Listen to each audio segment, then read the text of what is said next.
You're not afraid of the dark, are you?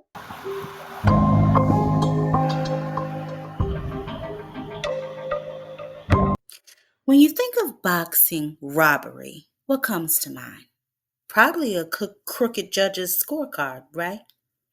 You picture a fighter who was clearly dominant, only to hear the dreaded words, and the new champion for his opponent, leaving everyone watching completely speechless.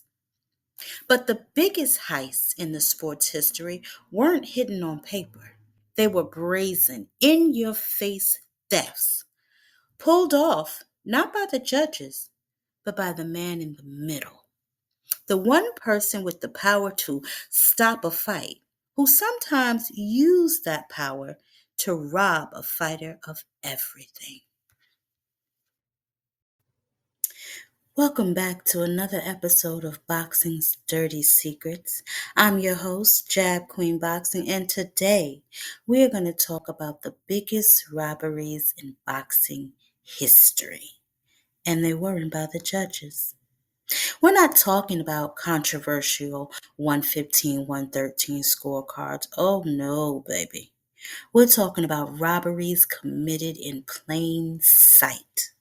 We're going to break down three of the most infamous cases in modern boxing where a referee's call didn't just influence a fight, it defined it.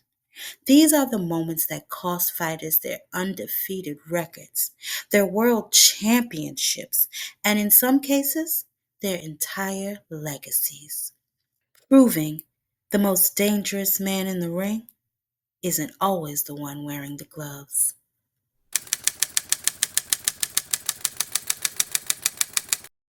First up, we're in Las Vegas, August 13th, 2011, for the final of Showtime's Bantamweight tournament. Joseph King Kong Abeko, the tough as nails IBF champion from Ghana, is defending his title against the young, undefeated challenger Abner Maraz. This was a massive fight, meant to crown the best 118-pounder on the planet. Instead, it became a masterclass in how not to referee a fight. The man in charge was Russell Mora, and from the early rounds, a disturbing pattern emerged. Abner Maraz was hitting Abeko low, repeatedly. We're not talking borderline shots on the belt line, we're talking clear, obvious fouls. Mora's signature's left hook just kept sailing south. Abeko, a total pro, tried to fight through it, looking to Mora for the protection he was supposed to get.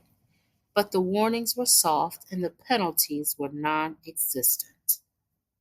For 10 rounds, the fight itself was competitive and entertaining, but it was constantly poisoned by Morale's illegal punches. Showtime's own commentary team was losing its mind, with analysis Al Bernstein calling Mora's performance disgraceful. A world class fight was being stolen, not by skill, but by a complete failure to enforce the rules. The moment that went from bad officiating to an outright heist was in the 11th round. Mars uncorked another left hook that landed square on Abeko's protective cup. A foul so blatant you couldn't miss it. Abeko collapsed in pain. It should have been an immediate point deduction for Mraz and recovery time for Abeko. Instead, Russell Mora, standing with a perfect view, ruled it a legal knockdown. The crowd was furious. The commentators were livid. That one single baffling decision swung a close round completely in Mora's favor. Morris would go on to win a majority decision and his first world title, but under a massive cloud of controversy. In the post fight interview, Showtime's Jim Gray cornered Mora, showing him the replay. Incredibly, Mora doubled down, claiming it was a clean shot on the belt line. He would later express regret, but apologies don't change the record books. The books say Abner Morris won, Joseph Abeko was robbed, not by a punch he didn't see, but by a referee who simply refused to see what was right in front of him.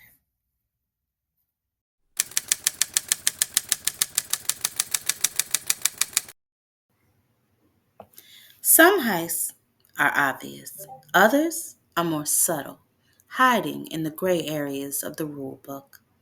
That brings us to our second case, the huge rematch between Andre S.O.G. Ward and Sergei Crusher Kovalev on June 17, 2017. Their first fight ended with a paper-thin controversial decision for Ward. The rematch was supposed to set the record straight. Instead, it ignited an even bigger firestorm, thanks to a series of calls from a very respected referee, Tony Weeks. Again, the fight was a tense chess match. Kovalev started well, but Ward, the master adjuster, began to take over in the middle rounds by attacking that body. He relentlessly dug into Kovalev's midsection to drain the power from the Russian knockout machine. The only problem was where those body shots were landing. Throughout the fight, Kovalev complained about low blows. Weeks gave a warning in round two, but seemed to see the rest of the shots as borderline.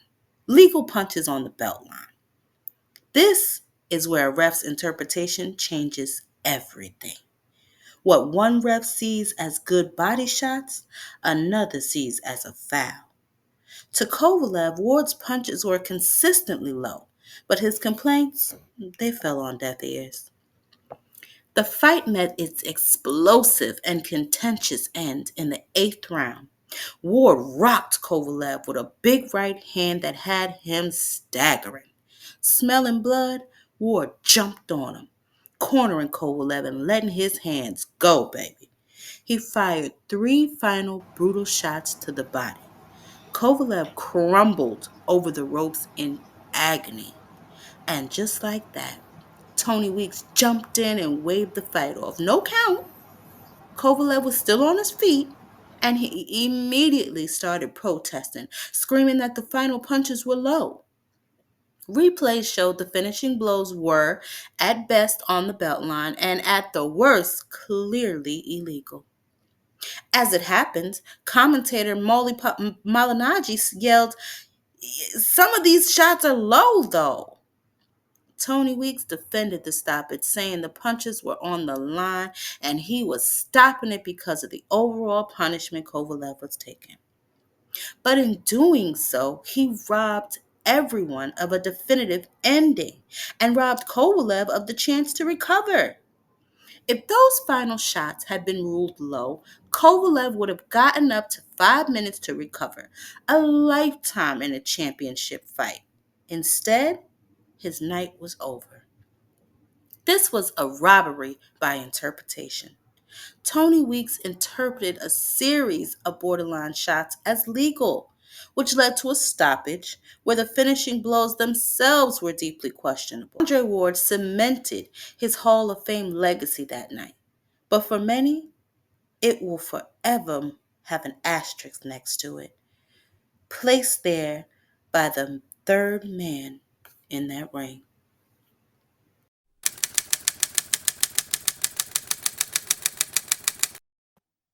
There are controversial calls, and then there's March 17th, 1990, a date every boxing fan knows. It was the night of the Thunder meets Lightning super fight between the legendary Mexican warrior Julio Cesar Chavez and the lightning fast American Meldrick Taylor. It ended with what is almost universally called the single most heartbreaking refereeing decision in boxing history. For 11 and a half rounds, Meldrick Taylor was fighting the perfect fight. Blinding speed was dazzling Chavez, and he was building a huge lead on two of the three scorecards. He was painting a masterpiece, but the brilliance came at a brutal cost. Chavez, one of the most relentless pressure fighters ever, had inflicted horrific damage.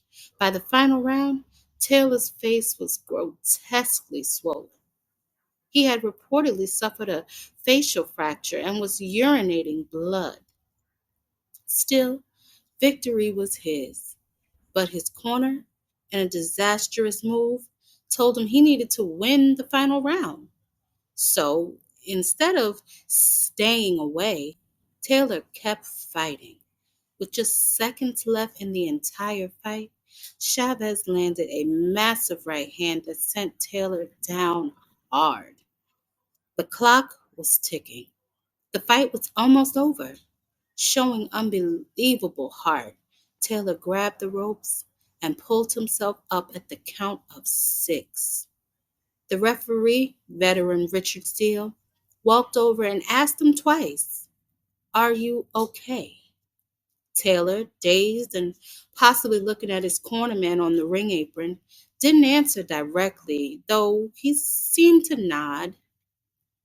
Then, with the world watching and with a legendary victory just moments away from Taylor, Richard Steele made the call.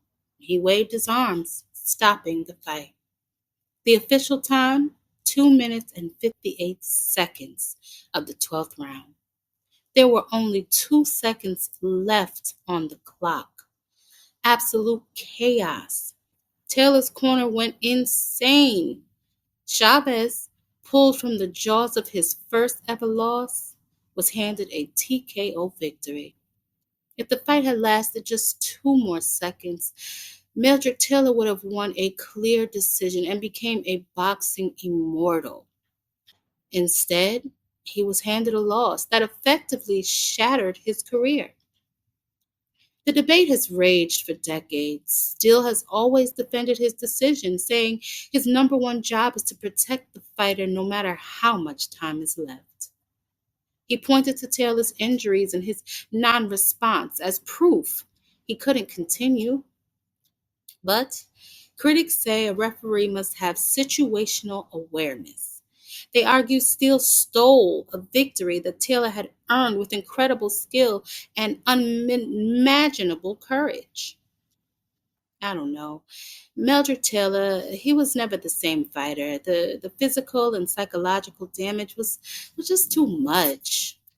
With one of the most debated calls ever, Richard Steele single handedly altered boxing history. It was the ultimate heist, a legacy stolen in the last 2 seconds of a war.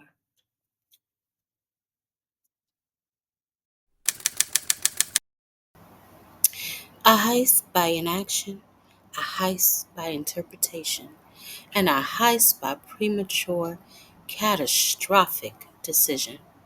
3 different fights, 3 different refs, but one devastating theme. The man who was supposed to guarantee a fair fight became the very reason it wasn't.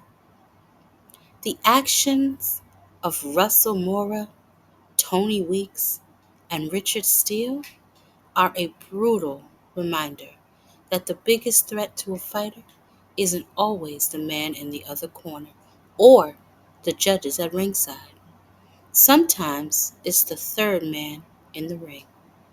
They show us that in boxing, the line between glory and heartbreak can be erased in a split second, not by a punch, but by a judgment call. So those are our picks for some of the worst referee heists in boxing history. What did I miss? Let me know the fight that still makes you mad in the comments section. What's one referee call that you will never forget? And while you're there, make sure you hit the like and subscribe. I'm Jab Queen Boxing, and that's our boxing's dirty secret. You're not afraid of the dark, are you?